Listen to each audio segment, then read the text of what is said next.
Check,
check, check.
All right. Well, good morning, everyone.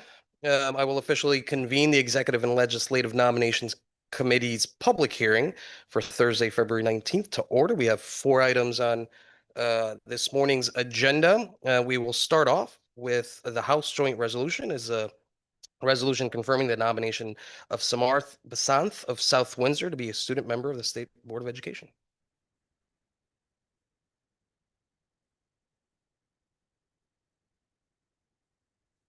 Good morning. Good morning. If you could just raise your right hand. Do you promise, swear, and affirm to tell the truth, the whole truth, and nothing but the truth? I do. Wonderful. The floor is yours. Good morning, Chairman Concepcion and Duff, Vice Chairs Godfrey and Looney, Ranking Members Yacarino and Berthel, and members of the committee. Thank you for the opportunity to testify before you today. My name is Samarth Basant, and I'm deeply honored to be nominated to serve as a student member of the Connecticut State Board of Education. Education is the most powerful weapon which you can use to change the world, Nelson Mandela once said. The pursuit of equity in education is not merely an interest for me, but a conviction forged in lived experience. Growing up in a diverse family, I witnessed firsthand how disparities in access shape opportunity. Every student in Connecticut deserves a genuine pathway to success, unhindered by geography, socioeconomic circumstance, or background. This conviction has shaped both my academic work and my service to communities. At South Windsor High School, class of 2026, I was ranked first in my class at 375 with a weighted GPA of 4.39 and earned a perfect score on the American Mathematics Competition 12. But I've learned that educational barriers often begin outside the classroom. A child cannot focus on algebra when their family faces a medical crisis, and therefore health equity and educational equity are inseparable. That recognition led me to action. Through Samanate, a 501c3 nonprofit I founded, we have raised over $45,000 to deliver care kits to NICU families across 15 states and educate communities on healthcare opportunities in underserved areas. Through RX Access, a platform I created, over 100 families have accessed affordable prescriptions. As one of 14 students selected nationally for the American Heart Association's Youth Leadership Council, I work with over 100 heart clubs across the USA to bring cardiovascular health education directly into classrooms. Through grassroots policy work with Harvard Striped and Crimson EMS Youth Corps, I advocate for student health protections, from banning harmful supplements marketed to minors to expanding CPR training requirements. Students across Connecticut need access to life-saving knowledge and protection from harmful products. And this commitment to access extends into my scientific research. Through my work at Yale School of Medicine, the Broad Institute, and NASA, I focused on making healthcare technology more accessible, from low-income seizure monitoring to treatments for neurodegenerative diseases. This work earned first at the Connecticut State Science and Engineering Fair, second place at the International Genius Olympiad, and was presented at the American Society for Gravitational Space Research and the Department of Defense Junior Science and Humanities Symposium. The research resulted in publications and provisional patents. I brought the same focus on student voice into equity in my leadership roles. At South Windsor High School, I serve as president of Science Bowl and co-founded our Science National Honor Society chapter, where we created Science Speaks, a STEM platform featuring student talks on neuroscience, mental health, and systemic inequities. Students bring perspectives that come directly from experiencing the policies adults design. We see what works in practice, not just what looks good on paper. And that's why student voice aren't just valuable, but essential to building effective education policy. So as a third degree black belt in Taekwondo, I competed internationally and maintained the top 16 national ranking for 3 years, teaching me that meaningful progress requires consistent effort, even in the face of significant obstacles. I received a very high commendation in the John Locke Global Essay Competition in law, economics, and politics, showcasing my commitment to understanding these systems and researching how to improve my contributions to my community. I was also selected as a Coca-Cola Scholarship semifinalist and Cameron Impact Scholar finalist. These experiences have shaped how I approach policy work with persistence and a commitment to ensuring our solutions actually serve their stated goals. Since being sworn in at the September State Board meeting, I've represented over 500,000 students at monthly meetings. But representation means nothing without action. My fellow student representative and I are building a statewide student board network to connect local student board members and developing a scholarship to fund student-led community projects in underserved districts. Students are not passengers in their own education, but partners who see what works, what fails, and what truly matters. I am committed to elevating student voices, championing inclusive policies, and building an education system where equity is not an inspiration, but a foundation. Thank you for your time and consideration, and I welcome any questions. Thank you so much. Congratulations on your nomination. You're obviously extremely well qualified for the position. Let me ask you a question. Do you have to go back to school after this? Yes, sir, I'm going back to school. All right, so we can do this two ways. sir. I can ask you a bunch of questions. That way we can drag this on so you don't have to go back, or just a couple questions and get you out of here. What do you prefer? Oh, I'm fine with anything. I'm fine. I'd love to answer any questions. No, I appreciate that. Have you attended any meetings already? Yes, I have. I've been attending since September, and I attend every monthly meeting since then. Wonderful. And do you feel like your voice is being heard? That's something I'm always concerned about when it comes to the students that are there. We want to make sure that your policies, the things that you bring to the table, are actually being heard by the board. How do you feel? Yes, sir. When I sit on the board, I do definitely feel my voice is heard. Whenever I talk with my peers on the board, I see that they always promote student voice. They always say your voice is truly what matters. We want to hear your perspective, and that's truly what will help us form our educational policies. And so whenever I speak, I am very motivated to do so due to the effects and the support of the board members. That's great. And what do you feel are some of the most pressing issues that are facing kind of the student population? Yes, so for the student population, some things that I've discussed with the board especially are chronic absenteeism. That's a very important part of student life. And what we've seen is that consistently throughout the years since COVID, we have been improving in chronic absenteeism. But it's one of the main goals that I have to see how we can keep students in school and consistently in school, because that's where learning matters. Connecticut has amazing amazing school districts, and truly seeing how we can keep kids learning and motivated to stay in school is something that I'm truly passionate about and working towards.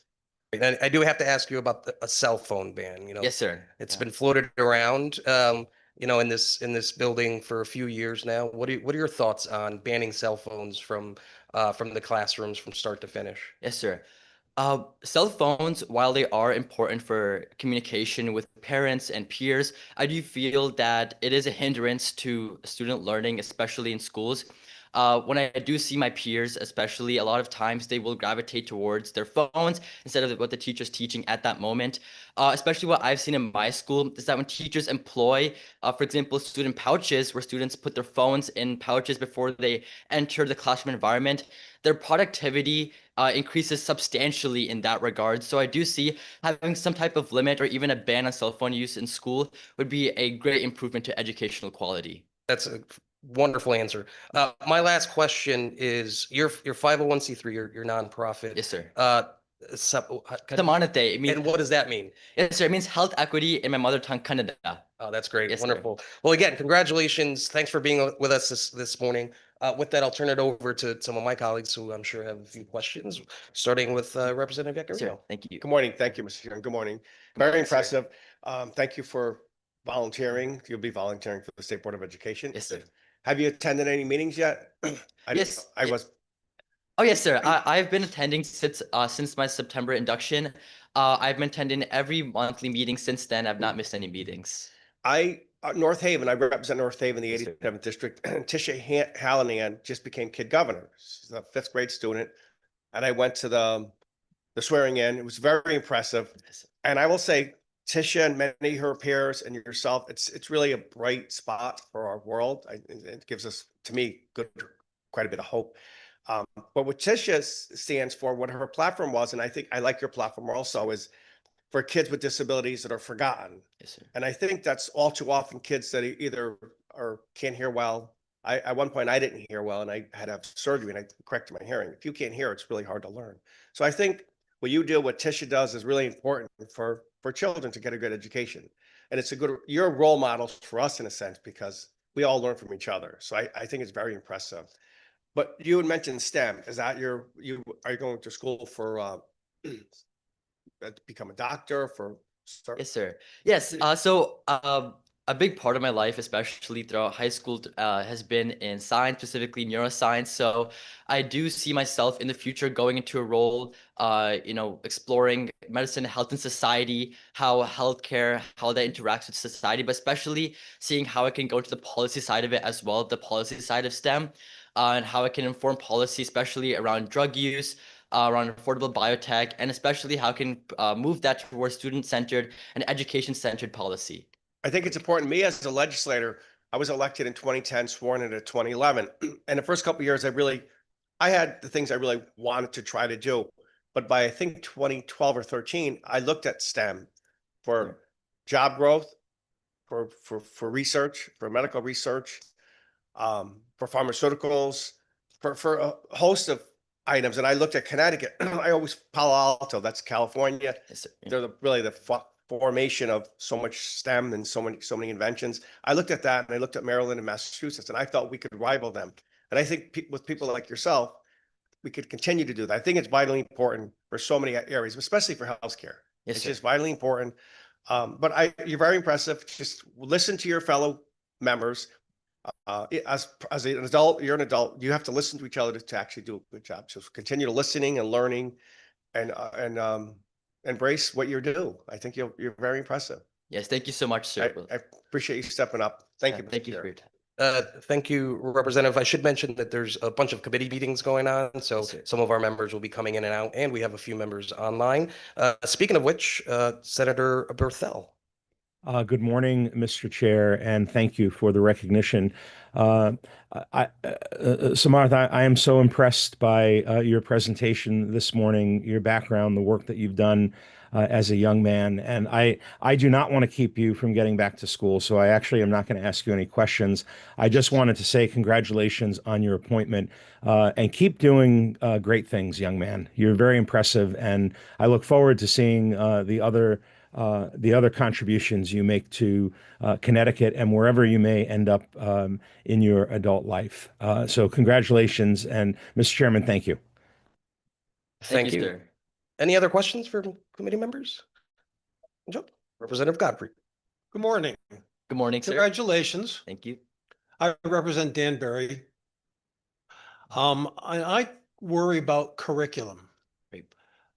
I want to make sure students are coming out of school ready, not just to go to college or any kind of higher education, but to go to technical schools, to be prepared for the workplace, Yes, sir. to be ready. And in Danbury, in the high school, which is grades 10, 11, and 12, they've instituted something called an academy system. I don't know if you're familiar with that at all.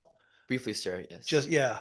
And it seems to be working because it's like picking a major in college. Right. Right. You go into everything from STEM to culinary arts Right, and right. hospitality and everything in between. Do you think we should continue to work on that and maybe expand it across the state? Is curriculum reform part of your job, and how would you go about that? Yes, sir. That's a great question.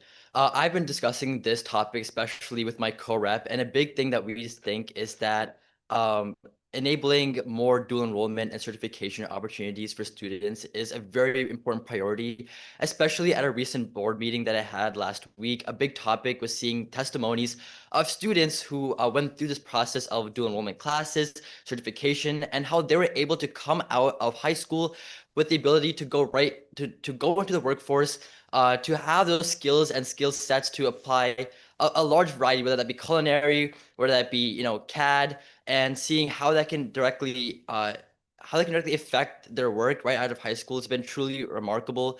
So I think enabling the curriculum, training the curriculum to have more opportunities, like you mentioned, for certifications and dual enrollment is definitely something of a top priority. Thank you so very much, and congratulations again. Yes, thank you, sir.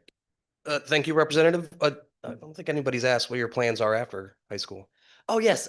So after high school, I do plan to go down the pre-med route. So that includes, I do hope to major in something called medicine, health, and society. Hopefully concentrating in neuroscience specifically because I have a very fond passion for neuroscience, but more effectively going to the policy side of it as well, seeing how I can inform policy in medicine, healthcare, and hopefully bring that to students and education along with that. That's wonderful. Sir. Well, we do have one, unless anybody has any further questions. We have one last question we ask of every nominee.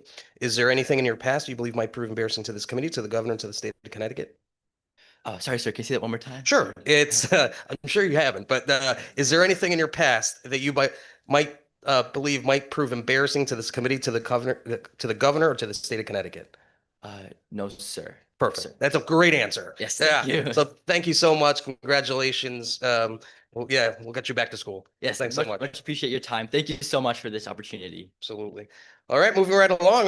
The second item on the agenda is another House joint resolution. This one is the resolution confirming the nomination of Hasinka Linkala of East Granby to be a student member of the State Board of Education.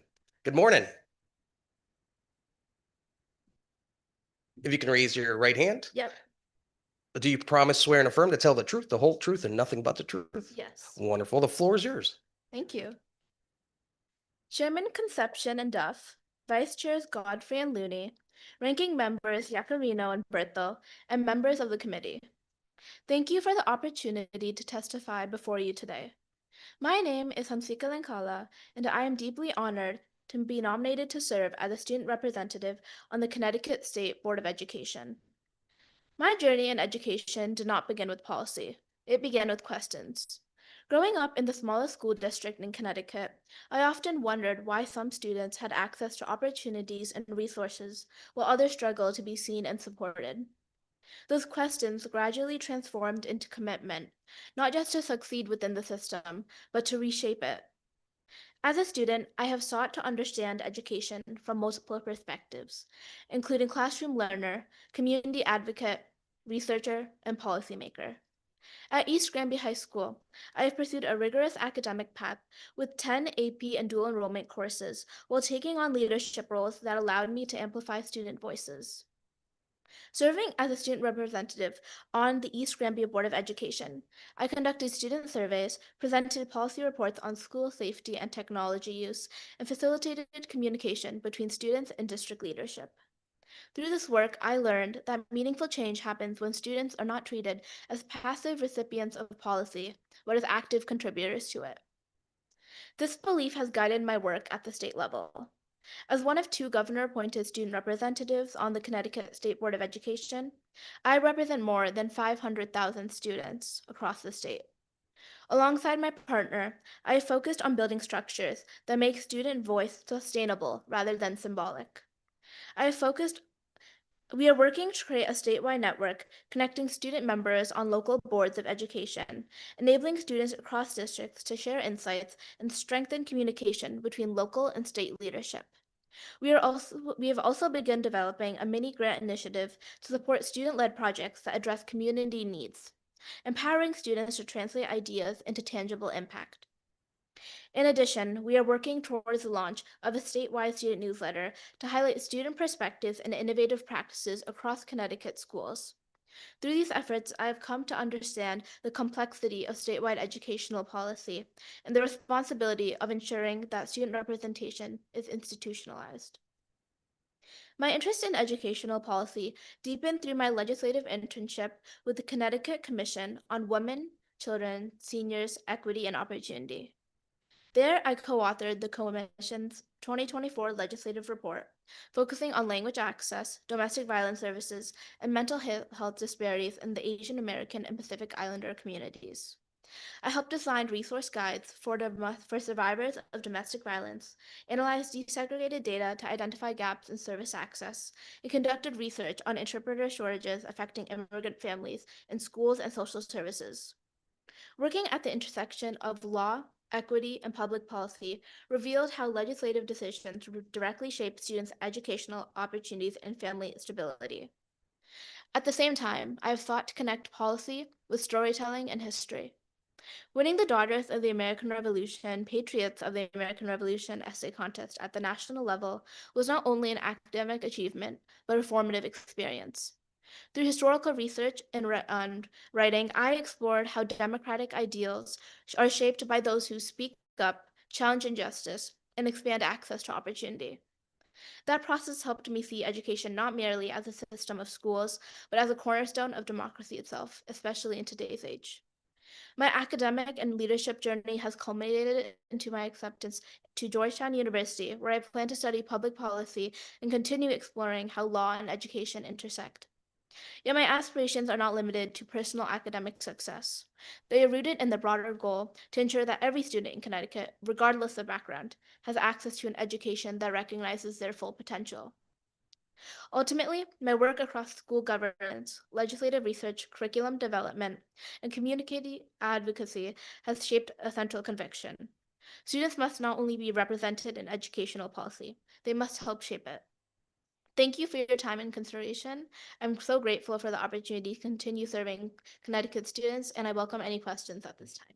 Thank you so much, and congratulations on your nomination. Thank Always you. in awe of the talent we have here in the state. Congratulations on your acceptance to Georgetown. That's Thank you so that's wonderful. I hope you learn everything you can and then come back to Connecticut and implement everything that you learned. So, have you been attending meetings as well? Yes, I have been since September. Wonderful. And similar to what I asked before, do you feel like your voice is being heard at these meetings? Completely. I ask like questions almost every meeting, especially when they come to like those statistics on the slide and they're relating to like student classes and enrollment and chronic absenteeism.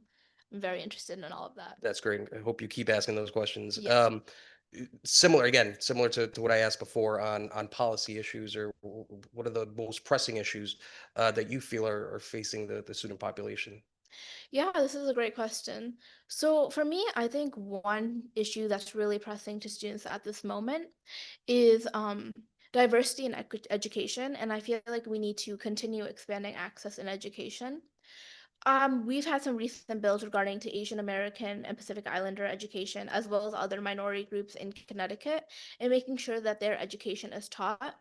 But I think there needs to be more standards regarding the implementation of those, of how it's being run in schools, because there's like wide disparity. Because some schools are doing like full-on units and like primary source analysis of these different groups, while some might just be like spending 10 minutes on it and like a reading curriculum.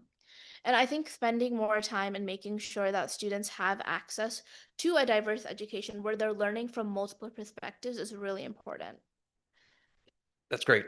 Wonderful answer. My last question, again, knowing that you'll be leaving us soon to DC, what can we do up here, up at the Capitol, to ensure that we put in policy in place to recruit you back to Connecticut and people like you back to Connecticut?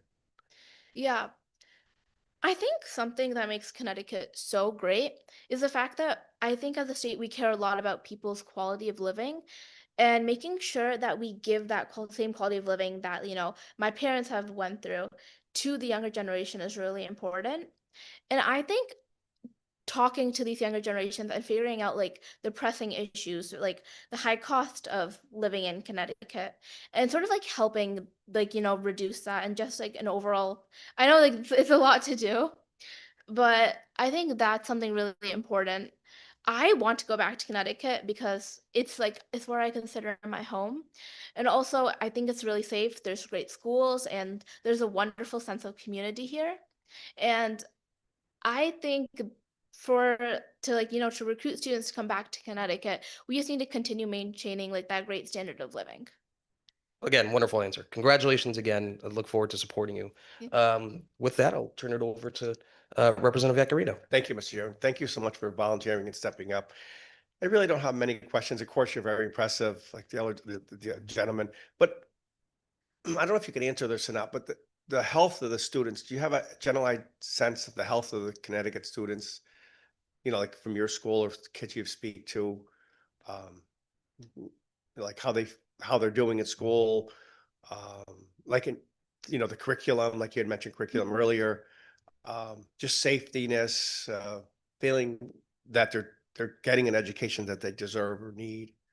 Is that it's an open-ended question, Yeah. but you must have some sense of your school. And then hopefully some of the other schools. We have Yeah. quite a few schools.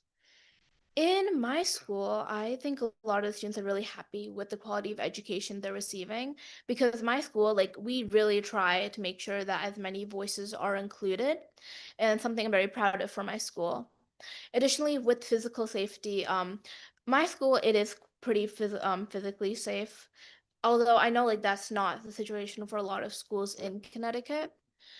This question is like so open-ended, like you said, I know it is. because there's some students who are in like Hartford and they might be going through like having like a completely different experience. Like they might not be able to have access to like teachers that are able to provide them the support they need, or overall just like a general variety of classes. Like I know many of my friends are going to schools that are impacted by teacher turnover and might not have access to like a teacher who can teach them computer science or a physics teacher even. Right.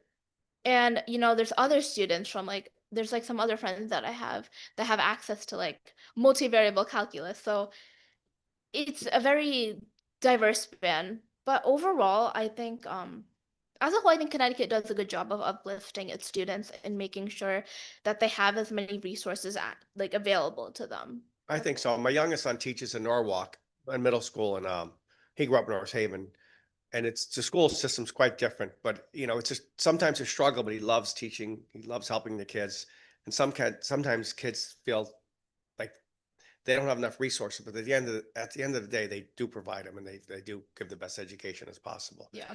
I just thank you for stepping up. I don't really have any other questions. I think it's impressive.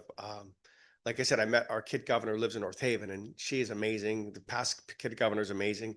Maybe the state board of ed could invite the kid governor, and even though she's only 10, but she still has a voice like you do, and maybe you guys could have a conversation. Yeah, I would love that. Yeah, Tisha Hallinan, Green Acre School. I have to say, I know I live in North Haven. Green Acre School, we say it's the place to be. It really is amazing. The teachers are amazing, and all through, I think, most of the state. And I think both of you are going to be very helpful to our education process. Thank Thank you. you. Thank you, Mr. Chair. Thank you, Representative. Senator Berthel. Thank you, Mr. Chairman. Ensiga, congratulations on your appointment. You are also very, very interesting to listen to and very exciting to hear your future plans to be down at Georgetown, one of America's great colleges and universities. I want to make sure that we get you out on time, so I'm not going to ask you any questions. I will just kind of back up what the good chair spoke to, and that is, I hope that when you have fulfilled all of these desires through your education, that you come back to Connecticut, and that perhaps you're part of the solution for the problem that you outlined a moment ago with respect to making Connecticut a bit more affordable for perhaps young people like you that really maybe want to come back here. So we look forward to your participation on the as a student member of the Board of Education. And I wish you just all the best of luck in your future endeavors. Thank you, Mr. Chairman. So much. You're welcome. Thank you, Senator. Representative Haynes. Thank you, Mr. Chair, and thank you for being here. Thank you both for being here, and congratulations to both of you. One of the words that you just used was uplifting, Mhm. and I think by you both being on the State Board of Education board is uplifting, and it's uplifting for students. But my question for you is, in your statement, you had talked about how you're setting up a method of communication that a network, so to speak, of being able to talk to other students from around the state. And that's what we do as state reps, right? We want to communicate with everybody. We want everybody's voice here in this building. And it sounds like that's what you're trying to do. And I'm just curious as to what you've done and how is it working for you guys? So we haven't set it up yet. We're still in conversations with the state board. But the way that we're planning on setting it up is basically making sure that all the student representatives on their local boards of ed, especially in like the regions of Connecticut, like have access to each other. They're able to talk and sort of like plan like these inter-school events or like inter-district events.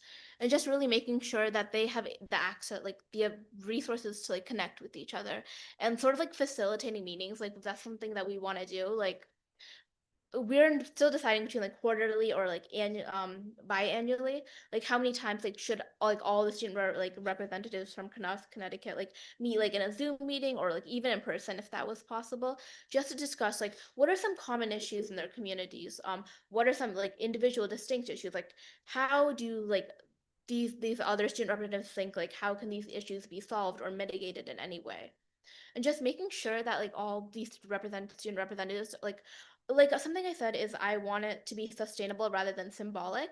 So they're not just simply like sitting on the board to say, oh, we have student members, but they're actually being able to do something with that position with others in their vicinity.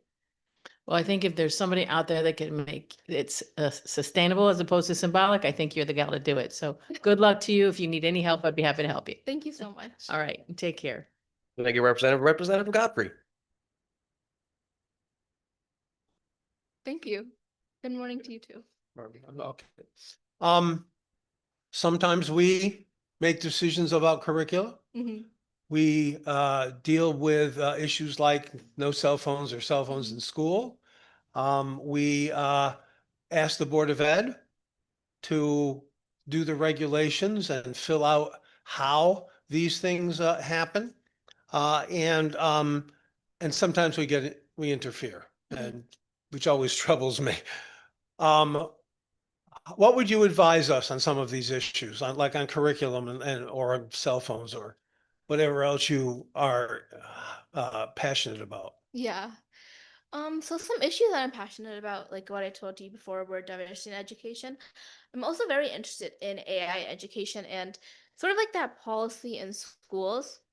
What I think would be interesting would be seeing some policy of like AI regulation in school and like how AI should be used in school. So that way, like there's sort of like a boundaries that like students have, teachers have, and there's a more of a consensus because I feel like now everyone's just making their own choices and it's like so confusing. So I think there's more guidelines from the state that would be really helpful for the schools and the teachers and the students.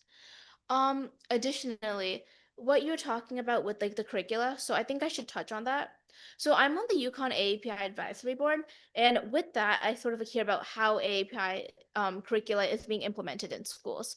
And just seeing the way like the vast disparity, especially with like some teachers, they only have 10 minutes to teach social studies like in their entire day. And I'm talking about like for the elementary level. While like some schools are able to do like full units. And I think having a bit more of like I forgot like concreteness in those plans, like to say this much like needs to be taught to make sure those are like institutionalized, and that way students are getting a full variety of education is really important. Thank you. That's interesting you bring up the AI issue. We're struggling with that Yeah. here, policy wise, disclosure wise, all of the uses. And a lot of people, my constituents, are afraid of it. Mm. And I think that certainly education is the way to deal with fear. I've always said so. That's a really good point, and thank you very much. I hope you will be very successful Thank you. as you sit on the Board of Education. Thank you. Thank you. Thank you, Representative. Any other questions or comments from? Oh, you all set? Okay, wonderful. We do, of course, have one last question for you. Is there anything in your past that you believe might prove embarrassing to this committee, to the governor, to the state of Connecticut? No. Wonderful. Congratulations again. Thanks for being with us, and you can go back to school now. Yes. Again, always in awe of the talent that we have here in the state. Wonderful. I don't even want to tell you where I was at their age. All right, moving right along. We have a Senate joint resolution. This is the resolution confirming Andrew Carlson of Milford to be a member of the State Board of Education. Good morning.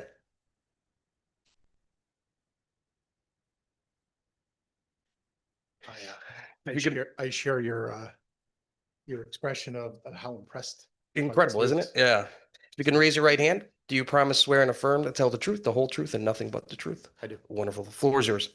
Thank you. Good morning, Chairman Concepcion and Duff, Vice Chairs Godfrey and Looney, Ranking Members Yacarino and Berthel, and distinguished members of the Executive and Legislative Nominations Committee. My name is Andrew Carlson. I am honored and grateful to be nominated by Governor Lamont for appointment to the Connecticut State Board of Education. Thank you so much for the opportunity to appear before you today and to share my interest in serving the students, the families, the educators, and honestly, the legislators of Connecticut. I am a practicing pediatrician, and I've been practicing within Connecticut for about 25 years. And I currently serve as the division head of primary care at Connecticut Children's, as well as an assistant professor of pediatrics at the University of Connecticut School of Medicine.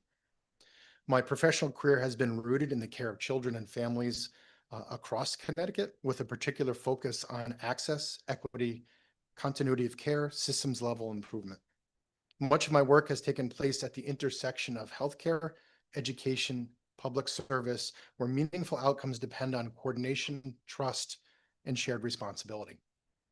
For many years, I've also served as the medical advisor for the city of Milford and for the Milford Public Schools. And in this role, I've worked closely with municipal leaders, school administrators, nurses, and families on issues related to student health, public safety, policy development, as well as, unfortunately, crisis response. The experience has given me a firsthand understanding of the operational challenges public schools and municipalities face, as well as the importance of clear communication, evidence-based guidance, and collaboration in supporting students, staff, some of the amazing educators that I've interacted with, and administrators as well. In parallel, I've remained deeply engaged in education and mentorship, including the training and evaluation of pediatric residents and medical students through the University of Connecticut. Through this work, I have seen how early education experiences, school environments, and community supports shape long-term academic health and our workforce outcomes. As a physician, I see daily how early childhood development, educational opportunity, family stability, how all of these influence lifelong trajectories. Strong, equitable public education systems are among the most powerful drivers of health, economic mobility, civic engagement, and are foundational to Connecticut's future, as we just heard with our students. If appointed, I would bring to the State Board of Education a practical, collaborative, and systems-oriented perspective grounded in frontline experience and respect for the work of our legislators, educators, administrators, and our families.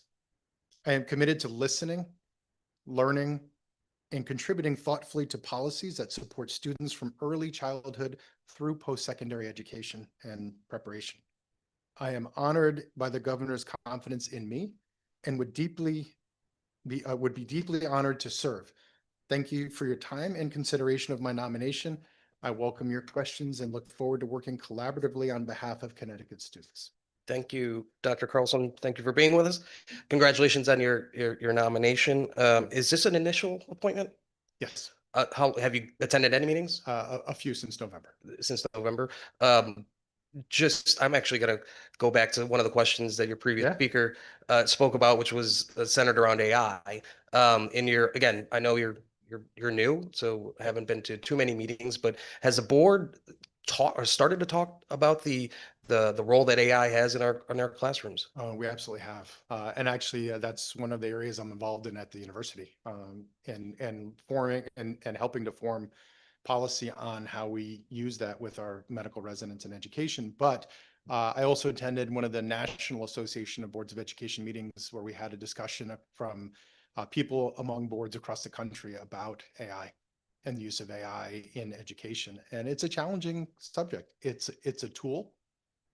It's a tool that needs to be understood. And so in order to form policy, people need to understand its limitations and its advantages. It's, in my mind, it's no different than when calculators came up, right? You need to understand the background before you can use the tool effectively. And I think as a board, the role should be to set guidelines and Yep. really kind of boundaries and even to some extent guardrails, and allow the districts to also develop based on their local environments. That's great. Obviously, as a practicing pediatrician, what do you think the role of the board should be when it comes to ensuring that all students have proper both medical access, whether it's for physical or mental health? Yeah, I mean, again, I think the board's position or their utility is to set those guidelines for the different districts. But I think it's, helping the districts to understand, how do they collaborate with the local medical professionals. I think that integration of the medical community and the school systems are really important. I don't think schools should be mental health providers. I think the schools should be watching their children. They should be helping identify issues early on. I think there are opportunities to have those personnel within the school. But I do think it should be a collaboration. Great. And then the issue around cell phone bans. What are your thoughts on the banning of cell phones in school systems from, Yeah. again, start to finish? I mean, I think if you listen to the testimony given by Mark Zuckerberg about Instagram yesterday, I think cell phones again are a tool. I think there has to be clear guidelines on where they would be used in school. For instance, I have several children I take care of who have diabetic monitoring on their phones. So within certain parameters, I think they should be allowed for communication, education, but they should not be a distraction. So I agree with my student representatives that the having them inaccessible at the time during education is going to be really important. I think I went to school without a cell phone. And if there's an emergency, and my parents always knew how to call the school and get a hold of me, but and did. So, I think there are pros and cons to every situation. I think it just has to be carefully thought through as to not limit things which are appropriate, but also prevent unneeded distraction. That's great. I might have another question or two, but in the interest of time, I'll turn it over to my ranking member, you so Representative much. Yacarino. Thank you, Mr. Chair, and thank you, Mr. Carlson, for stepping up. I see her, Representative Kennedy, and she spoke very highly of you, and Thank your resume speaks for itself. My youngest son's a teacher in Norwalk, I mentioned earlier. And when it comes to AI, let me time out. Physicians been using AI for years. Is that correct? Yeah, I've been using it for it's a tool. Depends how we use it, obviously. So when it comes to testing, he's very cognizant of when it does give a test, kids' performances, not the kids could not utilize AI because they try to utilize it. And he has a way to physically, they have to fill out a paper. But I think we could get around that. But as far as cell phones, I do agree with you. There are times I speak at the high schools quite often, and I always talk to the kids about putting their phones down. Adults, we're just as much a culprit of having our phones on us all the time. It's really true. It's especially my business. I'm always doing research, and or reading a bill. I try to put the phones on at night, which is a good thing. But so for kids, I would say if medical issues, but if in a perfect world, they could turn them into their teacher or have their own slot. Problem is eventually somebody might take one, or somebody said they take one. But I would hope that between students and teachers, they could work it out. But you, as being a new member of the State Board of Ed, will you weigh in on that at all? Your committee will have discussions. Yeah, and certainly we'll have discussions, and I would rely on some of my fellow board members to have an open conversation about it. I think I bring one set of expertise in from the health area, but having Ms. Record, who's a physics teacher, and some of the other former superintendents and administrators would have a different perspective. So I do think we will discuss this further. I think it's important, but I really think what's most important is, and you're just one board, but the mental health of our students. I had asked the high school student, speaking to my son Joe, there's a lot, and it's unfortunate, but there's a lot of angst on students for many reasons. I'm not going to get into it. There's a lot of reasons.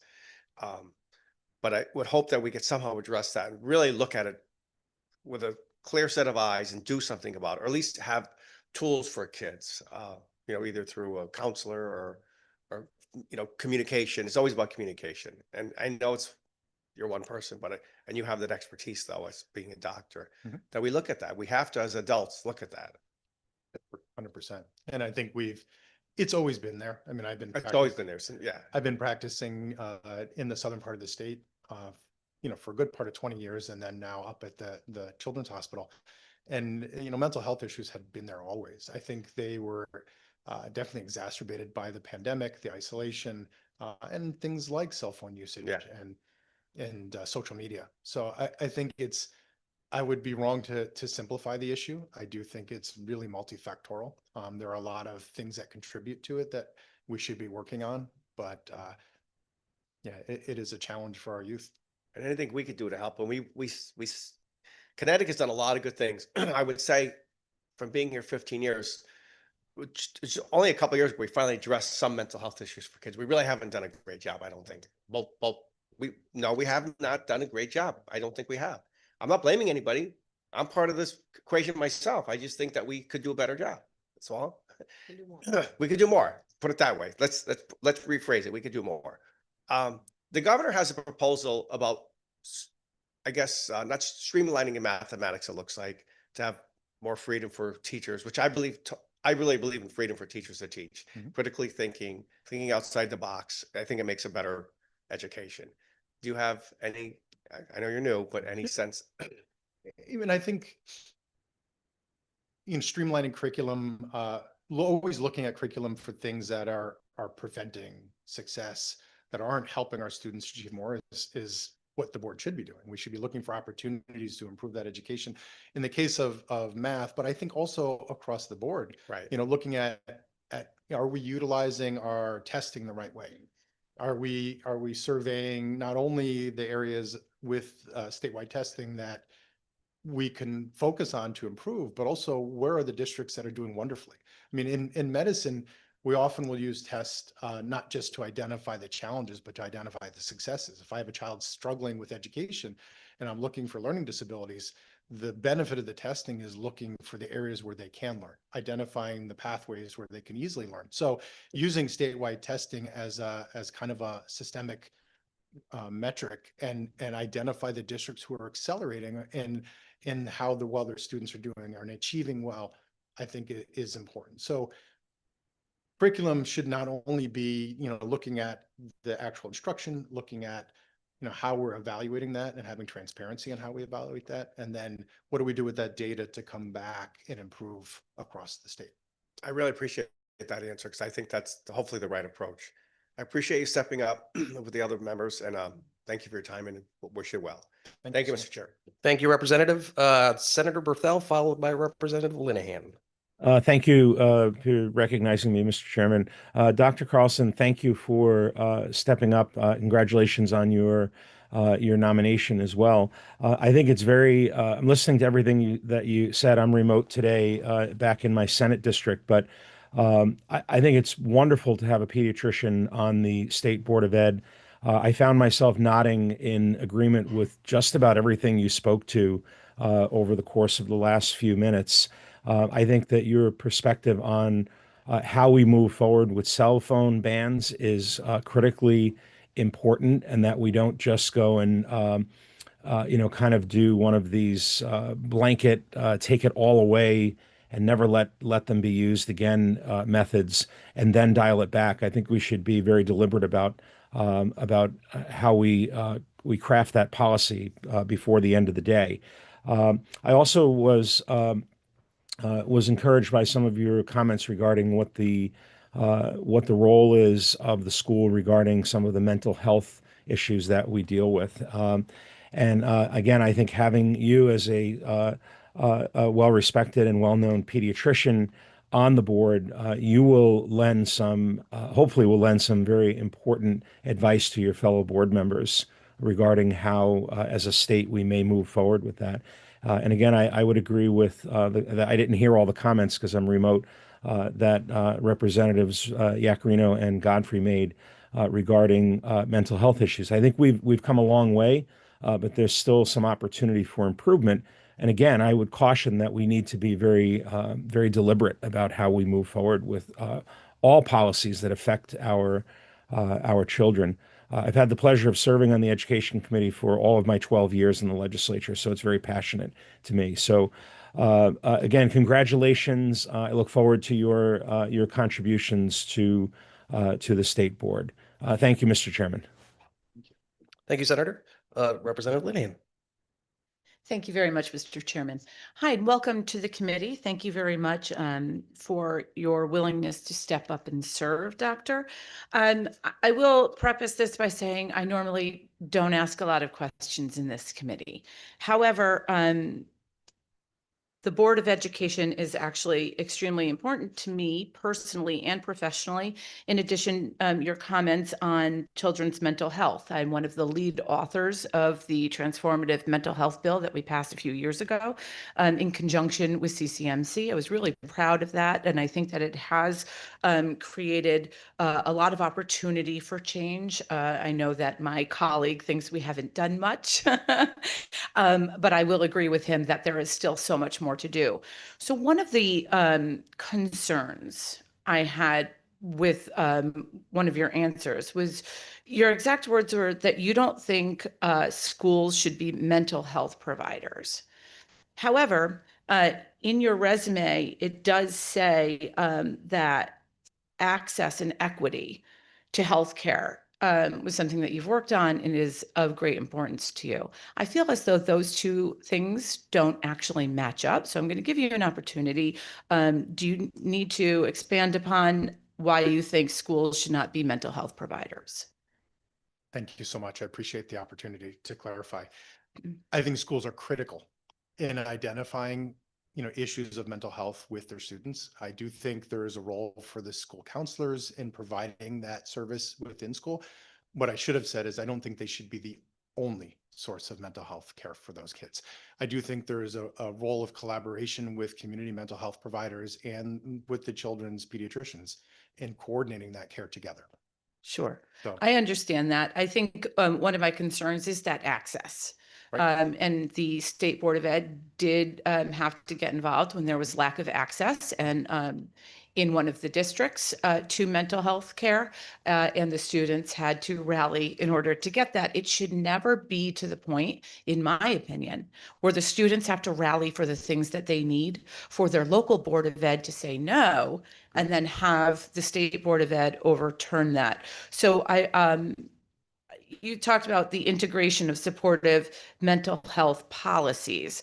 So what do you believe supportive mental health policies would be that would walk that line between being sole access within a school for these kids that maybe don't have access, whether it be because their parents feel that they don't need it, or whether it be because there is a drought in the area, or whether it be because they simply don't know or understand that they need it at this time, and you're seeing the effects of that. yeah, no, I think that's a really great question.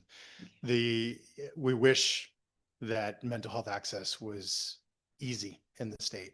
And I do believe, based on some of the things that came out of that legislative work, as well as some of the work of the regional health systems, that we are embedding mental health providers within pediatric practices across the state. The Connecticut Children's CIN has been instrumental in doing that in the work with the Village locally. Unfortunately, I do think there are areas that kids don't have access to that. And that's where I do believe the schools can play a very important role in having those people available within the school system. My perspective is I don't think the schools should have to shoulder that burden by themselves. I do think this should be a huge collaborative effort. And I do think on the local level, the school system should be working with their local health professionals. And do you believe policy should be enacted in order to support that? I think policy would be great if it supported that. Great, thank you. And then I have just one other point to ask about. Unfortunately, over the past few years, we have seen continued sexual abuse of students. Just yesterday, another teacher was arrested for an inappropriate relationship with students. One of the issues that I have taken on personally and professionally is the sexual abuse of children by adults, especially teachers and coaches. And so in the legislature, I have continually put forth legislation in order to not only stop the abuse, recognize the abuse, talk about grooming. I've also looked to strengthen penalties against abusers, but it needs to be this holistic approach. This legislative body has passed numerous pieces of my legislation into law that would help do that. However, I've seen consistently that schools are not actually doing what they're mandated to do. One of them is I try to make it as simple as possible. And I don't want to put words in your mouth, but it seems to me that with what you've been saying, you agree that education is key in these instances. And we put forth legislation that would have teachers, parents, and students receive information on what grooming is, how to recognize it, and what to do when you see it. And that information is supposed to be shared 3 times per year. It has not been shared in most districts at all. What can you do as a member of the State Board of Education to, or what will you do in order to ensure that mandates like these are not only taken seriously, because I think that they're not taken seriously, but to also ensure that they are actually adhered to? That's a great question, and is as a general policy for the State Board of Education. I will tell you personally, I've worked with several different organizations on those issues. I have one of the families that I took care of for years. The mom is heavily involved in the online version of that and doing work on that. As well as in the practice at Connecticut Children's, we're working with a former detective from Weathersfield who is doing a whole campaign on having active conversations with teenagers about these issues as well. As far as the board is concerned, I think that's the role of the board, is to take policy that's passed and determine how to appropriately set up guidelines, but also to be able to monitor the use and report that back with transparency. So yeah, I agree. I think those are very important for the mental health of our students and to protect those students. So I would bring that forward to my fellow board members as, how do we monitor this? How do we ensure that this is being followed through the way the legislators asked us to? So if you are appointed, I can count on you to work with me directly in order to ensure that that happens? Yes. Great. And one last thing. I think I may be the only legislator in the entire building who does not support a cell phone ban. I think it's actually more important that we instead teach our children how to use them responsibly and to put them down when it's appropriate. Because if you are just keeping them away from kids, then the second they get out of school, they're on that phone the entire time and they don't know how to control themselves. And so I believe it's best to have policy to teach them how to control themselves instead of an outright ban. That's not a question. That's just a statement. Thank you very much. Can I say I agree with Thank you? you, Representative. Thank you. Representative Haynes. Thank you, Mr. Chair. And I am another legislator who says we shouldn't be banning phones. They should learn. There's lots of people in the building that don't want to ban phones. Anyway, getting to my question. But first of all, thank you so much for being here. Thank you. I think it's pretty cool that we have somebody with your kind of background who wants to be on the State Board of Education. And I didn't know. I mean, I have recently not rerun for my position as a first selectman of a town, and I didn't know that a town could actually have a medical advisor. I wish I had a medical advisor. That's pretty cool. But I do want to just ask you to expand a little bit. My pet project or my pet interest is early education. I think there's super value in that, and you as a physician are talking about that. And I'd just like to hear what you have to say. I'm very grateful for your expertise to come and to be a member of the board, and I support you, but I'd like to hear what you have to say about early education. Yeah, no, thank you so much. I mean, as a pediatrician, that's where we live, right? We live in prevention and early identification of things. And in our group, and since I've become a pediatrician, one of the things we've always done is supported a program called Reach Out and Read, which is a program that starts providing books to families to read with their kids from birth. I mean, it used to be 6 months, but we've actually moved it down from the first visit they come in. Every visit they come in, we supply a book and we talk about the importance of reading with your children and promoting literacy and numeracy, and how that interaction with the child at such a young age can reverse some of the effects of the adverse experiences they have and just that quiet time together. So the earlier you intervene, the earlier you start that process, the better it is. And the data clearly shows that the earlier you develop language and literacy, the more successful in school. The more successful in school, the more likely they are to stay, and the attendance issues don't become a problem. And the more they stay in school and they learn, the better we're going to do later down the line with productivity in our workforce and everything else. So it all starts early. And I think the more we can take that role of prevention and look at the things that are going to make the biggest difference and put our investments towards those, I think the outcomes will be greater down the line. I mean, that return on investment gets greater and greater the earlier we intervene. Excellent, excellent. Just a follow up to that, if you don't mind, Mr. Chair. And I'll bring up what my other colleague said about access. There are, I'm lucky I brought my children to pediatricians who in your case, you hand me a book and tell me to read. Like, how do you, as a member of the new State Board of Education, make sure that, the young children talked about, young people, young adults talked about equity and being able to get to all babies, and all early development. How does everybody get that? And what role would you play in making sure that we can make that happen for everybody? Yeah, it's a challenging question because obviously having access to everything comes down often to a financial problem. But that aside, I think that's where, from a state policy standpoint, and the State Board of Ed could recommend those guidelines on what should have access, what should be offered to all children at an early age, whether it's you're talking preschool or in kindergarten levels. So I think we have to set the guidelines for what's an expectation, allow the districts to decide how they're going to allocate resources to that and develop that curriculum, and then pray that our amazing teachers provide that education. That's great. And I appreciate that. And I think one of the things that we can also do is that the access to early reading for some of your patients came from a doctor, not from the school. So anybody who has any, churches and, anywhere where they interact with people, maybe that message needs to get there everywhere so that, these kids have that opportunity. So thank you so much again. Thank you, Mr. Chair. Thank you. Representative Godfrey. Thank you. Congratulations. I'm really delighted to see that Governor Lamont in general, but with the Board of Ed in particular, is tapping professions that are not obviously related to, but really important as policy is being made. And to have a pediatrician on the Board of Education is a huge step forward. So first, congratulate on that. And just a little bit of disclosure, my mother was a school nurse. Yes, I came down with every flu that was going around, but she would tell stories.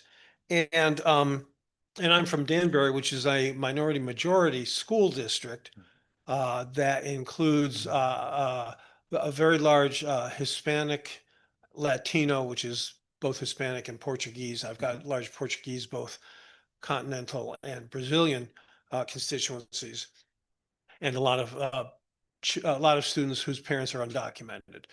So the school clinics, not just the school nurse, although that's a part of it, is often the primary provider.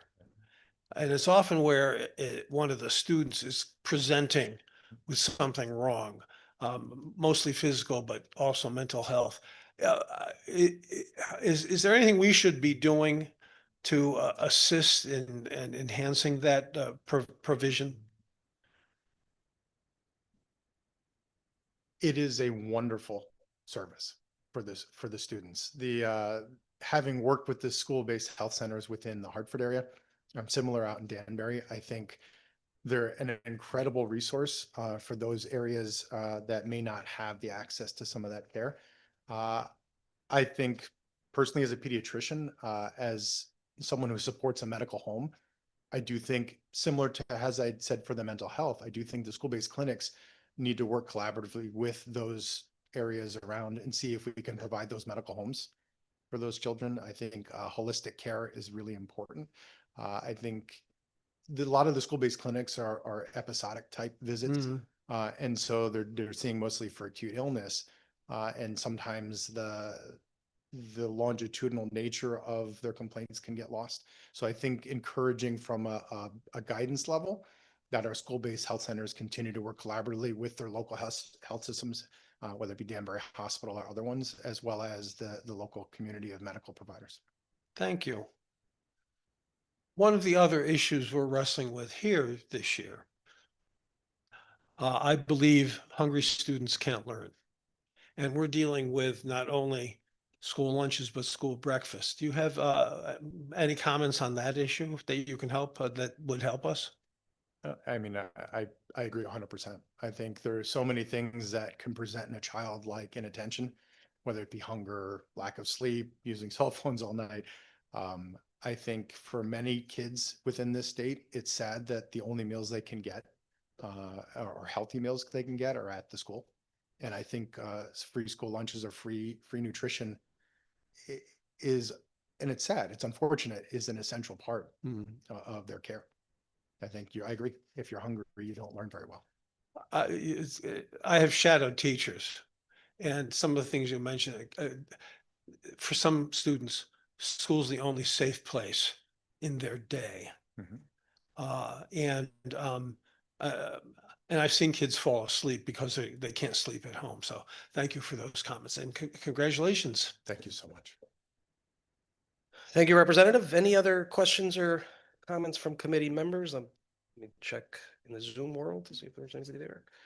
Nope, we're good. So before you go, there's one question we ask of every nominee. Is there anything in your past that you believe might prove embarrassing to this committee, to the governor, to the state of Connecticut? No, sir. Wonderful. Dr. Carlson, thank you so much. Thank you. Congratulations. Thank you, everybody. Moving right along, last item on the public hearings agenda for today is another Senate joint resolution. This one's resolution confirming William Devane Log of West Hartford to the State Education Arbitration Panel as a neutral arbiter. I apologize if I butchered your name, but the floor is, oh, hold on, floor is yours. If you can raise your right hand. Do you promise, swear and affirm to tell the truth, the whole truth, and nothing but the truth? Yes, I do. Wonderful. Floor is yours. And it's Logue, rhymes with Vogue or Rogue, depending. Perfect. I've learned to answer to almost anything in an airport with an L and a G in it. That's great. in my Yeah, lifetime, that's so. So good day, Chairman Concepcion and Duff, Vice Chairs Godfrey and Looney, Ranking Members Yacarino and Berthel, and members of the Executive and Legislative Nominations Committee. I'm pleased and honored to appear before you here today and to be nominated again by Governor Lamont to the Department of Education panel of impartial arbitrators.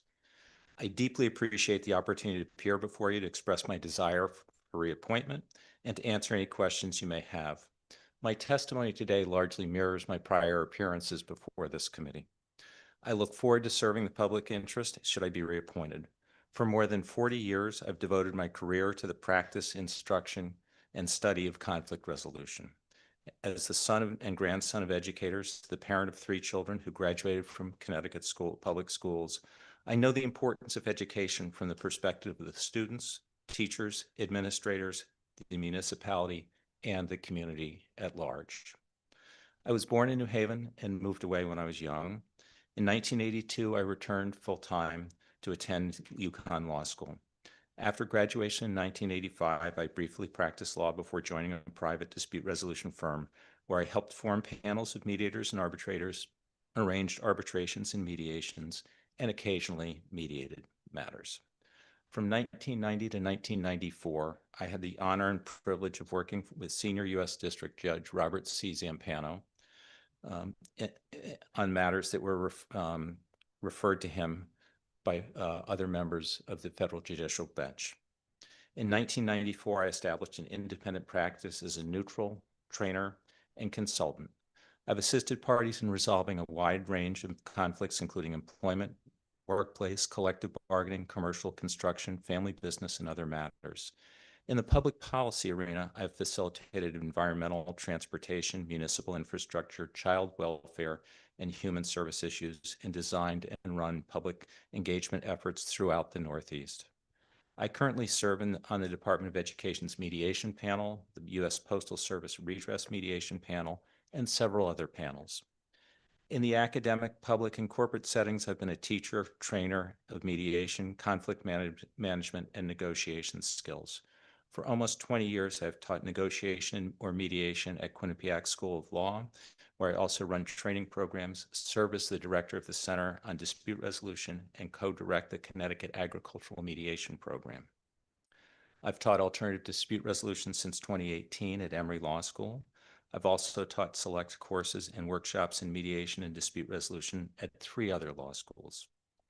As part of my consulting practice, I advise foundations, nonprofits, and public clients on program feasibility, design, and evaluation. Over the years, I've had the privilege of serving on a number of boards and committees. Most relevant to this appointment are service with the Connecticut Bar Association, where I'm past chair of the dispute resolution section and past co-chair of the Standing Committee on Dispute Resolution in the Courts. I also serve as chair of the Connecticut Bar, have served as the chair of the Connecticut Bar Foundation James Cooper Fellows, and am a board member emeritus of the foundation.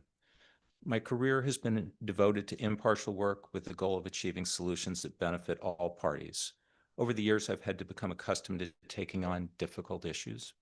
My work on stakeholder engagement and consensus building has made me keenly aware how the decisions of public agencies are made and how outcomes of arbitration awards can have both negative and positive impacts on communities at all levels.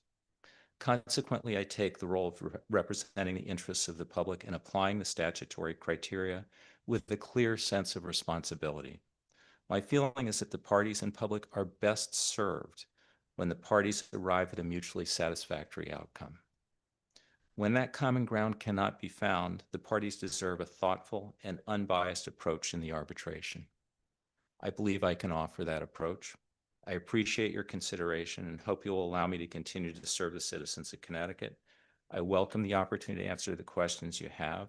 And I'll also note, as somebody at the other end of the career spectrum from the young folks behind me, I'm humbled by their accomplishments at the age that they are.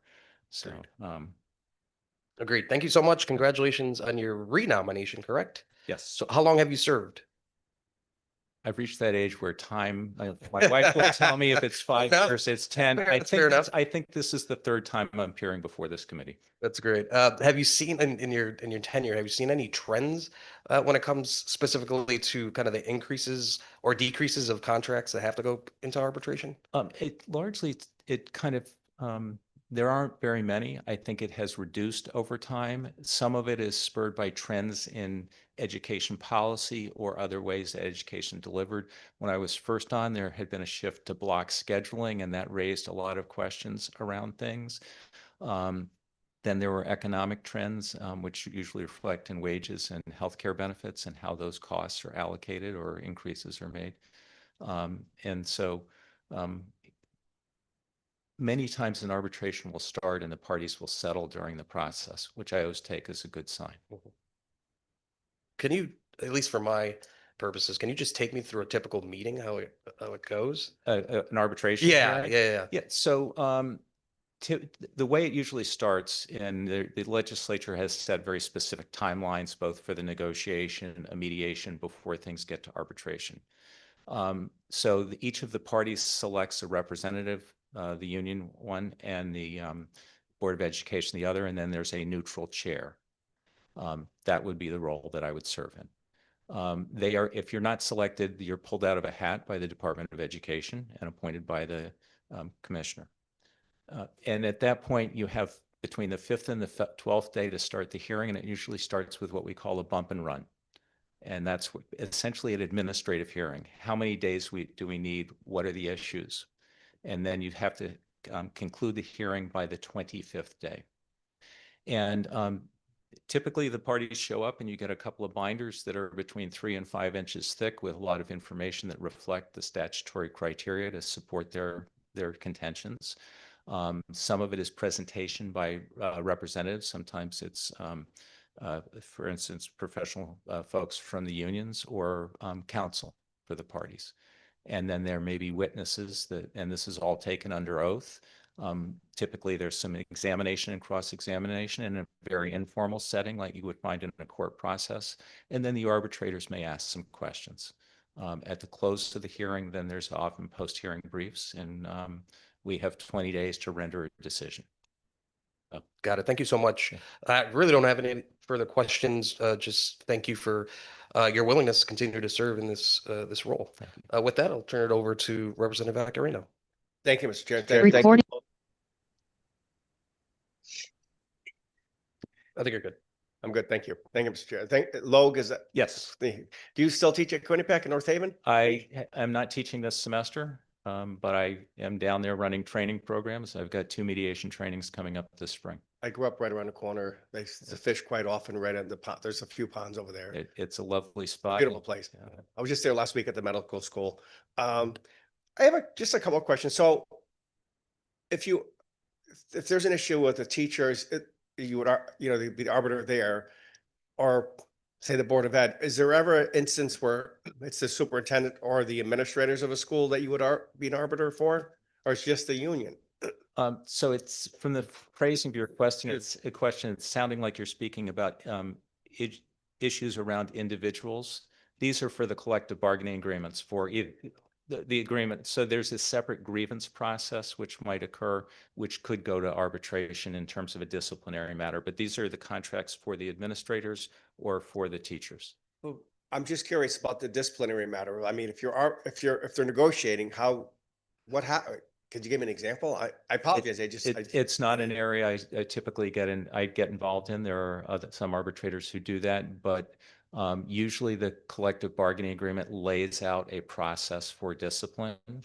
Really? And then if there is, for instance, a warning or a suspension, then that would potentially go Of a to a teacher or an administrator that might go to arbitration. If there's a termination, there's a statute that the legislature has that addresses termination issues. In this case of Connecticut, I mean, I don't know, there's, it's not a large state, but there's plenty of schools. Are there many cases? Many arbitrations that Yeah. occur. So my recollection, I haven't looked at it, is there were probably over 150 negotiations of teachers or administrator contracts that were initiated last year. A fair number of those go to mediation and were settled. I believe that there were about less than a half a dozen that started the arbitration process, and I think there were only one or two that were that went to a full arbitration decision. For instance, I was Pretty well. selected in one, we scheduled it, and before we had the first hearing, the parties settled, which less business for me, but I think it's a much better outcome for the parties. I would think that's, I'd love to be available, but not needed. no, it's even like sports contracts. There's Yeah. so many times there's arbiters or arbitration, but generally it's worked out by the time they get to the final bargaining area. Yeah. And you had charged a fee, it looks like So we very- set a per diem fee, which is each of the parties, representatives, or the neutrals set a particular fee. It's on a per diem basis, set, I don't know, by the Department of Ed or by the legislature, and it's a 6-hour day. And no, I don't expect you to work for nothing because it's just totally different than the other aspect we're discussing today. I'm just fascinated by it. I guess it makes sense. You have to, you would have an arbiter, and there are issues. And I would hope, and it sounds like they're mostly resolved fairly quickly. well, Connecticut has an approach where you may read in other states that there are strikes of teachers. And what you have set up is a system so that the education for the students can continue. And so you have set a timeline for negotiations begin, which relates to whenever the fiscal decisions for a municipality are occurring. If those don't result in an agreed contract by a certain time, they have to enter the mediation and then the arbitration process. And there is an appeals panel for that as well. But it's really designed so that the education of the students can continue and there can be certainty for everybody. I think it's a good system. That it was set up before I was here, but maybe Representative Godfrey helped set it up. He's been here a while. Well, I appreciate your time. Winnipeg's a great place, and it's a nice place. And Thank you. thank you for everybody for stepping up. Thank you, Mr. Chair. Thank you, Representative. Senator Berthel, followed by Representative Linehan. Thank you, Mr. Chair. Thank you for recognizing me. Mr. Lowe, congratulations on your reappointment. Thank you for the work that you do. I think that there's the work that you do is probably and I don't want this to sound wrong, but it's kind of a best kept secret, if you will. And it shouldn't be, because I think the question that you just answered from Representative Iaccarino with respect to how many cases actually get before you for you to actually intervene on is very limited, which I think is good. It means that people are the parties involved in a dispute or some conflict are trying to work things out amongst themselves, which I would hope is probably always a better solution. And then obviously when it's not, we have professionals like yourself who are willing to step up and provide the services that you do provide. So I thank you. I thank you for that. I do have one question not related at all to your role. I'm up here in Litchfield County, and I live in Watertown, and I border the great town of Woodbury, and there is a very famous Logue farm here in Woodbury. I'm wondering if you have any relation to that family. I'm not really related to that log. The other question I get relates to New Haven. Got it. where Got it. Okay, fair enough. Thank you, was, sir. two other logs. Yeah, no, that's great. And again, just a little touch of little spattering of fun here as we get through this process. Congratulations! I look forward to your renomination moving forward. And again, thank you very much for your service. Thank you, Mr. Chairman. Thank you, Senator. Representative Linehan, followed by Representative Haynes. Thank you very much, Mr. Chairman. Hello, and congratulations on your nomination or reappointment. Question for you. You had said that you were an arbiter for CBAs, but you never do grievances, correct? That's correct. And you said that it's for teachers and administrators. So there are other groups that are unionized within the school system that fall under the Board of Ed, like school nurses, paraprofessionals, custodians, and maintenance. So you would never work on those CBAs. So There's different panels for those. it's compartmentalized. Yeah. Got it. Okay. And the one question I've always been dying to ask someone in your position. So there's the State Board of Mediation and Arbitration, and then there's the American Arbitration Association. The two they're competing, but AAA is known to be faster, but more expensive, while the state is slower to get on your docket or what have you. Is that because of the lack of people that we have appointed? Do we need to start appointing more? I think what you're speaking to partly is more of the grievance type issues and other things. And I don't deal with any of those. For the teachers and administrators, the timeline is very tight, so it always occurs within those timelines. The AAA is one of a variety of alternative dispute resolution providers out there. Another would be JAMS, Judicial Arbitration and Mediation Services, and small kind of boutique firms that are either local or regional. And they compete in the marketplace for the business. And you have to have certain qualifications to serve on their panels. And they do charge often higher administrative fees and fairly high hourly rates or per diem rates for things. So I think there's a role both for the public sector and the private sector in this, just as the way that in the judicial branch you have judges that are mediating on a regular basis, and the parties are free to go to the private sector if they want. Right. Yeah. I mean, and I understand that. I think my concern is that in CBAs and I recognize that it wouldn't apply here because you're saying it's mostly for grievances, but in CBAs, when it is spelled out that they must use a private, I mean, that is a barrier to seeking arbitration, because perhaps a smaller unit wouldn't be able to afford that. And so I've just always found that to be working within the system, but so thank you. Thank you. Thank you for answering my question. I appreciate your time. My pleasure. Thank you, Representative. Representative Haynes. Thank you, Mr. Chair, and thank you for stepping up yet again. My question kind of is rooted in the fact that you're coming back for more. How do you maintain your neutrality in all of this? Apparently, you've been mediating for a long time, doing it for a lot of groups. I would imagine that you would see trends, or you would see that this clearly is the same thing that happened last year. Like, how do you maintain your neutrality in all of this that you do? I would distinguish it a little bit differently, both similar and differently in the mediation and the arbitration process. Okay. In the mediation process, you're helping people arrive at a decision where you're helping the process and kind of very much being an advocate for the process, but not guiding the particular outcome. So it's making sure that people kind of are making informed decision, have their voice, that their underlying interests are heard and addressed in the process. And so you try to do that both in the communication skills and the way that you interact with people, and in the way you structure the process. In an arbitration, you become the decision maker. And so arbitration sometimes gets a bad name because people see it as an opportunity to split the difference. You keep this side happy on this one, and you keep that side happy on the next one. I can't live that way. I have to call it as I see it. There are the statutory criteria in the legislation.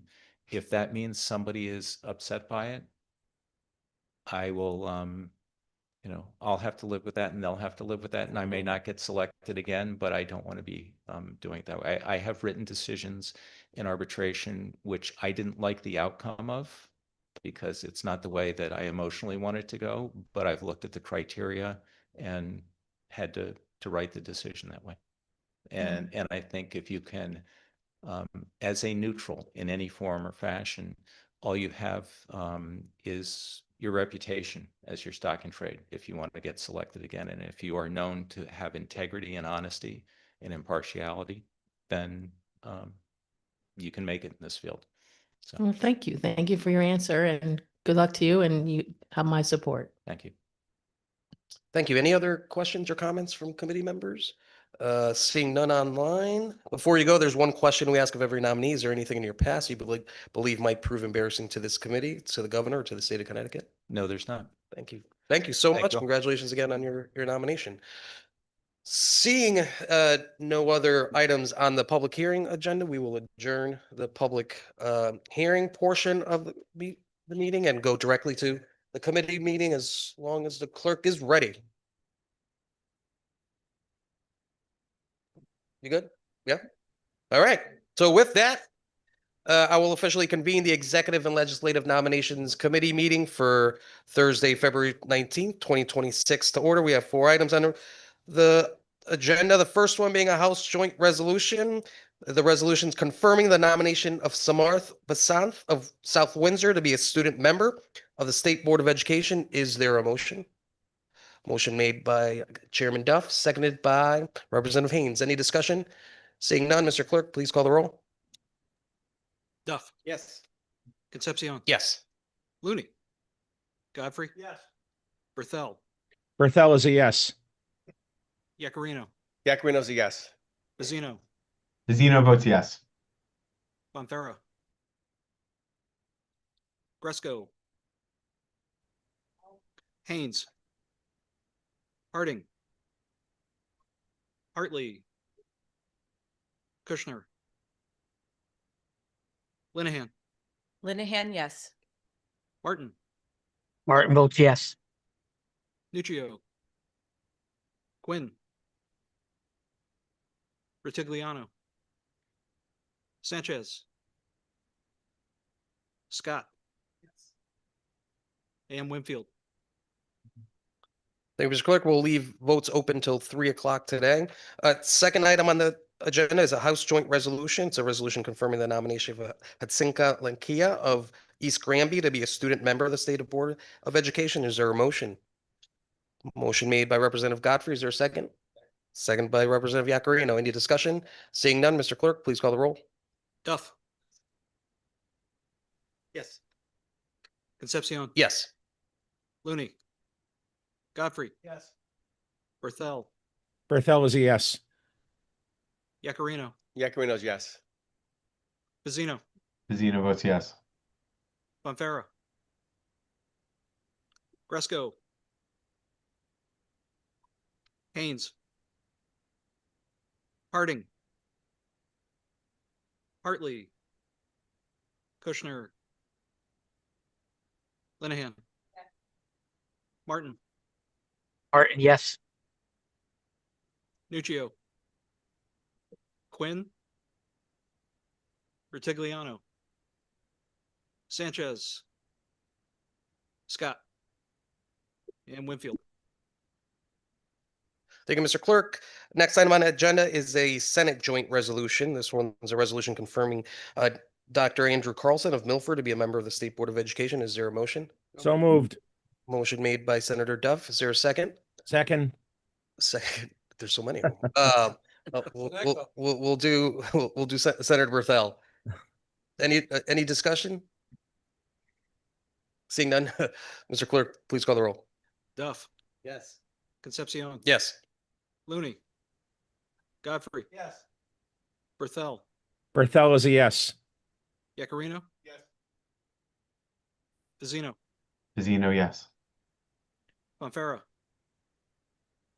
Gresco, Haynes, Harding, Hartley, Kushner, Linehan, Martin, Yes. Nuccio, Quinn, Vertigliano, Sanchez, Scott. Yes. Winfield. Thank you, Mr. Clerk. Last item on the agenda is another Senate joint resolution. This is the resolution confirming William Devane Logue of West Hartford to be Education Arbitration Panel as a neutral arbitrator. Is there a motion? So Motion made by Representative Godfrey. Is there a second? Second by Representative. We had so many last time. Yeah. Everyone got nervous. Yeah. Representative, seconded by Representative Linehan. person. Any discussion? Seeing none, Mr. Clerk, please call the roll. Duff, Yes. Concepcion. Yes. Looney, Godfrey, Yes. Berthel, Berthel is a yes. Yakarino. Zeno, Zeno, yes. Bonferra,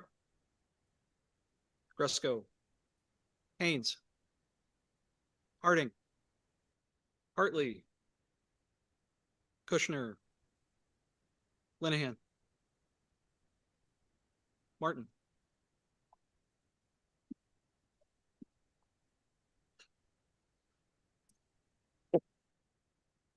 Nuccio, Quinn, Vertigliano, Sanchez, Scott. Yes. Winfield. Thank you, Mr. Clerk. Our next meeting is scheduled for next Tuesday at 11 o'clock here, same location. With that, we stand in recess till 3 p.m. today. Thank you.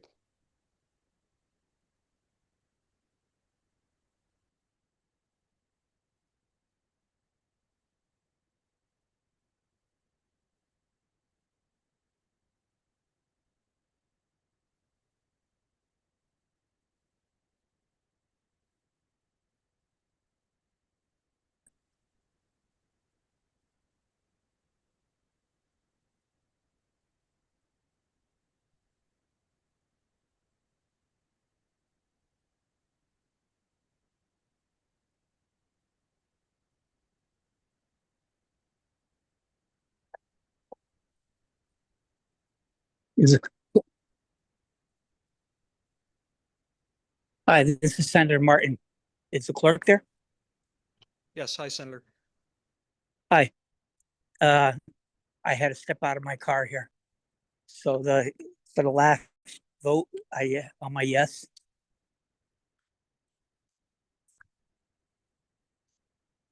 Sorry about that, Senator. But Yep. we missed your last vote, which was Yep. for the education arbitration panelist. Correct. Yep, I am a yes. How do you vote, sir? Yes. Great. Thank you very much. You're back.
Dean,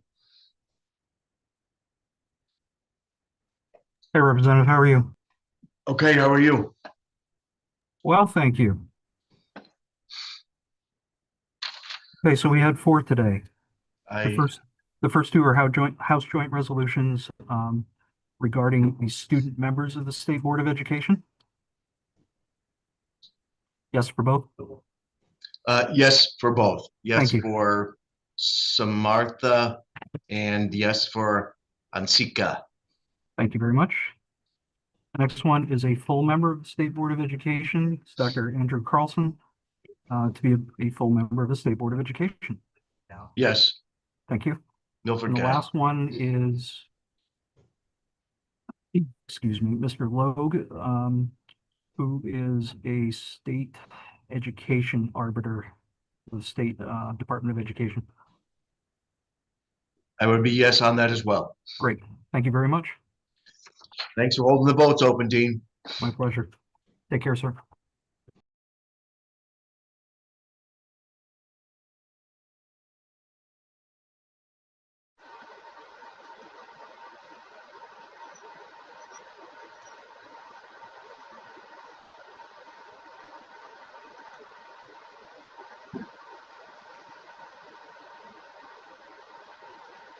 Hey, Dean, I can't get my video to work.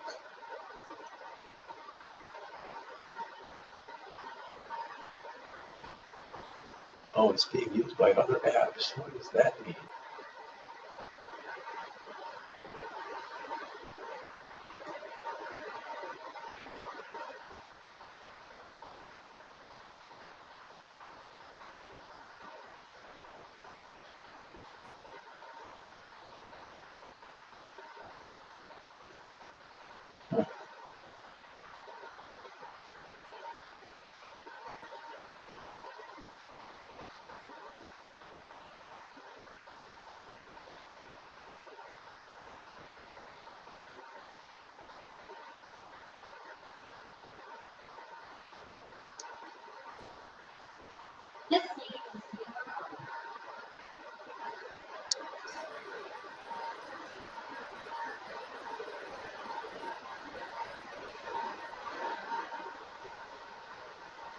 Are you there, Dean?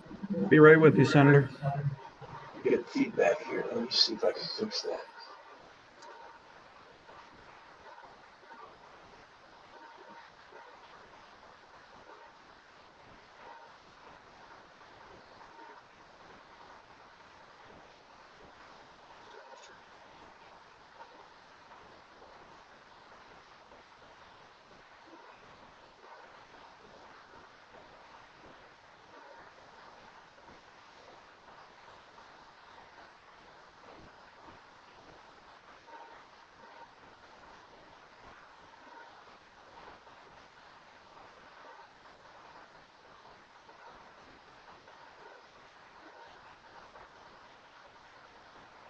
Sorry to keep you waiting, Senator. No problem. All right, so I have 4 resolutions today. I'm going to follow the Senate chair.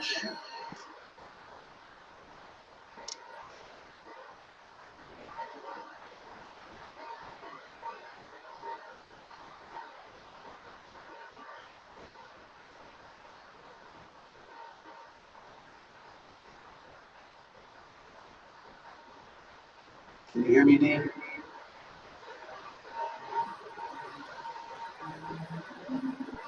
Sorry about that. So the first resolution that I have for you is a student member of the State Board of Education, Samir Bantaf from South Windsor. Yes. Thank you. The second one is a student member of the State Board of Education, Pensika Venkala. Yes. Thank you. Next one is a full member of the State Board of Education, Dr. Andrew Carlson. Yes. Thank you. The last one is Mr. Lowe to the State Department of Education Arbitration Panel as a neutral arbiter. Yes. Thank you very much. Thank you, Dean. Take care. You too. Thank you.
clarify.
Are you there, Dean?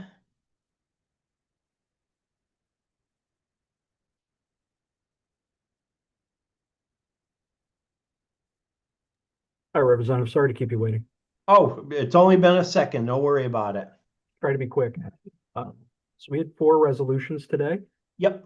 The first 2 were student members of the State Board of Education. Yep. Okay, Yes on both. thank you. And then the next one was a full member of the State Board of Education, Dr. Andrew Carlson. Yes.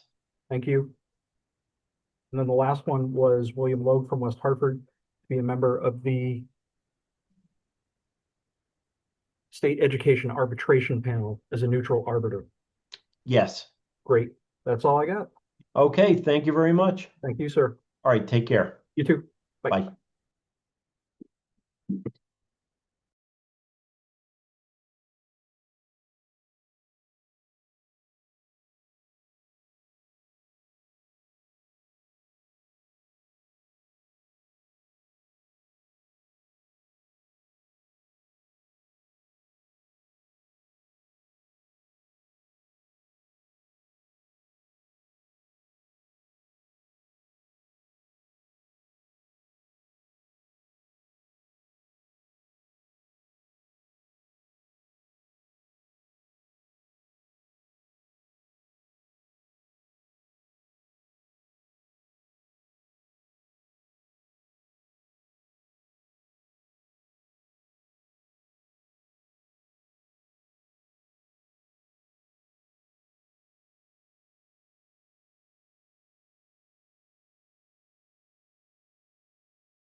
I love having bumping rights. I feel like the season ticket holder behind home plate at Fenway who like, there's like shitty kids sitting in their seats and they're like, fuck out. Yeah.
Hi there. Hey, Representative. How are you? I'm well. How are you? Good. I am just calling to vote. Thank you very much. So we had 4 resolutions today. The first 2 were student members of the State Board of Education. First is Samir. Yes, on both. Yes, on both? Yes, please. Okay, thank you.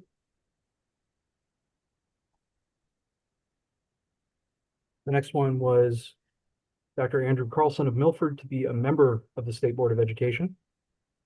Yes, please. Thank you. And the last one was William Logue of West Hartford to be a state education arbitration panel neutral arbiter. What was the name again? William Logue. Yes. Okay, great. That's it. That it? That's it. Woohoo. Thank you. Thanks, Representative.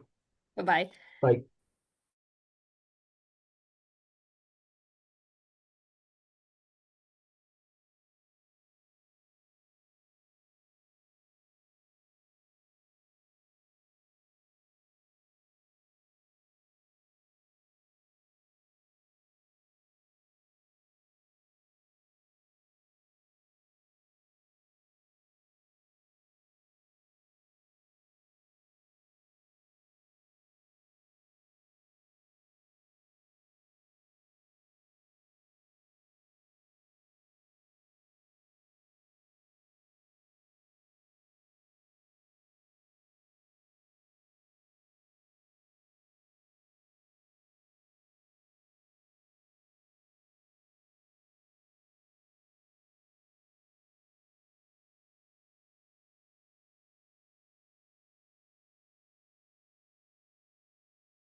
Hi.